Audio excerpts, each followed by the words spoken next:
समय की बात है। एक छोटे से गांव में एक बहुत ही सुंदर तुनी चिड़िया रहती थी। वह गांव के पेड़ों पर रहती थी और अपने गाने से सभी को मोहित कर देती थी। उसकी मित्रता कलूकोआ के साथ बहुत ही अच्छी थी। कलूकोआ, एक हरड़ा और हाँकने वाला कोआ, उसका अच्छा दोस्त था। एक दिन गांव में भयंकर गरज की आवाज सुनाई दी। सभी जानवर भयभीत हो गए। गरज की आवाज इतनी शक्तिशाली थी कि सभी जानवर अपने अपने घरों में छिप गए। तुनी चिड़िया और कलूकोआ भी भगवान शिव के मंदिर के अंदर छिप गए। गरज की आवाज के बाद बादलों की चादर छाई और बरसात शुरू हो गई। बारिश की बूंदें गांव को धो रही थी। तुनी चिड़िया और कलूकोआ, जो मंदिर के अंदर छिपे हुए थे, बारिश का मजा लेने के लिए बाहर आए।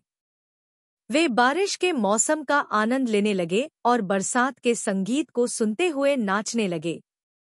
अचानक एक चिड़िया अपने छोटे से बच्चे को खो दिखाई। वह बहुत ही परेशान और चिंतित थी। तुनी चिड़िया ने उस चिड़िया की मदद की। वह और कलूकोआ मिलकर उस चिड़िया की खोज करने निकले। उन्होंने गांव के हर कोने में ढूंढा, लेकिन उन्हें कोई सफलता नहीं मिली। बारिश के बाद जब जमीन पर पानी भर गया और सभी चिड़ियों ने अपने अपने घरों की ओर उड़ान भरने के लिए उड़ान भरने का फैसला किया, तो उन्हें एक छोटा सा बच्चा एक गोदी में बैठा हुआ मिला। वह बच्चा रो रहा था। तुनी चिड़िया ने उस बच्चे को अपनी गोदी में लिया और उसकी मां को ढूंढने की कोशिश की। उन्होंने बच्चे की खास पहचान की और उसे उसकी मां के पास ले जाने का फैसला किया।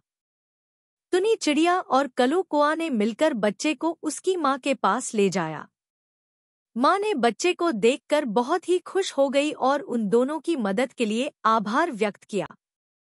इस कहानी से हमें यह सीखने को मिलता है कि हमें हमेशा दूसरों की मदद करनी चाहिए, चाहे वह किसी भी रूप में हो।